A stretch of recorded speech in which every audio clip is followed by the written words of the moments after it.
Till infinity. I am Rakhi Jha, welcome you all to my channel. तो guys आज मैं आपको बताने वाली हूँ कि आर्ट्स मतलब 11th के बाद सब अपनी अपनी स्ट्रीम चुनते हैं, तो मैं आज आपको बताऊँगी आर्ट्स लेने में आपको कौन सी ऐसी गलती नहीं करनी है, 4 गलती जो आपको नहीं करनी है, जो आगे जाकर आपको प्रॉब्लम हो सकती है। तो चलिए स्टार्ट करते हैं हमारी वीडियो। उससे पहले अगर आप हमारे चैनल पे न्यू है तो सब्सक्राइब कर सकें ताकि हम आपको और इन्फॉर्मेशन आगे दे पाए।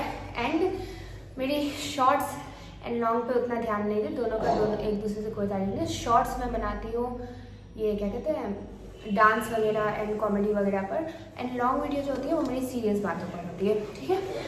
तो मैं अपनी वीडियो स्टार्ट करती हूँ। मैं भी एक आर्ट्स स्टूडेंट हूँ और मैंने आर्ट्स के मेरे 6 सब्जेक्ट हैं, एक एक्स्ट्रा 5 मेन सब्जेक्ट। तो आज मैं आपको बताऊँगी आपको कौन से ऐसे सब्जेक्ट लेने हैं जो आगे जाकर आपका जो स्ट्रीम है जो आपको करना है वो आप कर सको।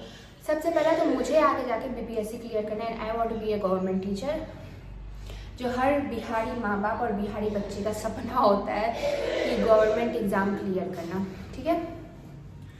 मैंने जो लिया है, मैंने लिया है history, geography, economics, political science. ये 4 मेन सब्जेक्ट है, हिस्ट्री, ज्योग्राफी, इकोनॉमिक्स और पॉलिटिकल साइंस। और उसके बाद मेरा एक्स्ट्रा में है म्यूजिकल कोड और इंग्लिश, ठीक है। इंग्लिश तो सबका होता ही है, बहुत कोई हिंदी भी लेते हैं, संस्कृत भी लेते हैं, और वो अपनी अपनी भाषा।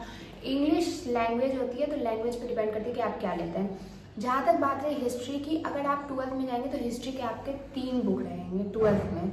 मैं आगे जब 12th की बुक परचेस करूँगी तो मैं आपको उसके बारे में ज़रूर बताऊँगी। तो हिस्ट्री के आपकी 3 बुक रहेंगे। अभी हमारे हिस्ट्री की 1 बुक है, ज्योग्राफी की 2 बुक है, इकोनॉमिक्स की 2 बुक है और पॉलिटिकल साइंस की 2 बुक है, एक पॉलिटिकल साइंस एक पॉलिटिकल थ्योरी।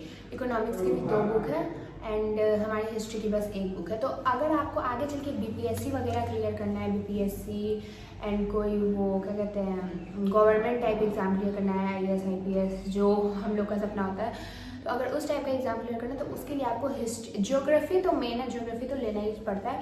अगर ज्योग्राफी नहीं लेते हैं तो ये ज्योग्राफी छोड़ के कुछ वो लोग सोशियोलॉजी या अदर सब्जेक्ट ले लेते हैं, लेकिन ज्योग्राफी सबसे मेन होता है।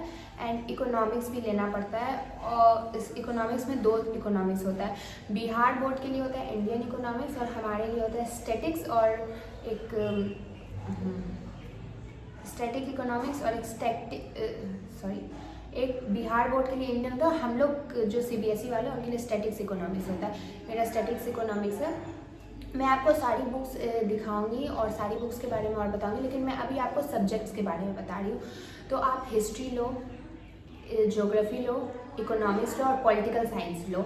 ये जो 4 सब्जेक्ट है, ये 4 सब्जेक्ट आपके गवर्नमेंट एग्ज़ाम क्लियर करने में आपकी मदद करेंगे। और जहाँ तक सवाल रहा लैंग्वेज का, लैंग्वेज सब्जेक्ट का, तो वो देखिए एक तो आपके मन और आपके बेसिस पे भी डिपेंड करता है कि आप पहले से क्या पढ़ रहे हो और आगे क्या लेना चाहते हो। लेकिन अगर आप इंग्लिश लेते हो तो वो आगे चल के आपका जो सब्जेक्ट है और आपका मार्क्स है वो मजबूत करता है। इंग्लिश एक्चुअली आपका मार्क्स जो है वो बढ़ाता है, तो आप इंग्लिश ले सकते हो। और म्यूज़िकल कोड अगर आप लोगे तो वो भी आपका मार्क्स इंक्रीज़ करेगा आगे चल के बोर्ड्स में। तो अभी के लिए तो गाइज इतना ही। अगर आपको सब्जेक्ट लेना है तो मैंने आपको बता दिया, history, geography, political science, economics and musical code and English. ये 6 सब्जेक्ट आप लो और इसको मन लगा के पढ़ो तो आपका आगे चल के बेस बहुत अच्छा बनेगा। तो ठीक है गाइज, अभी के लिए इतना ही। मिलते हैं आपसे अगली वीडियो में, तब तक के लिए बाय बाय।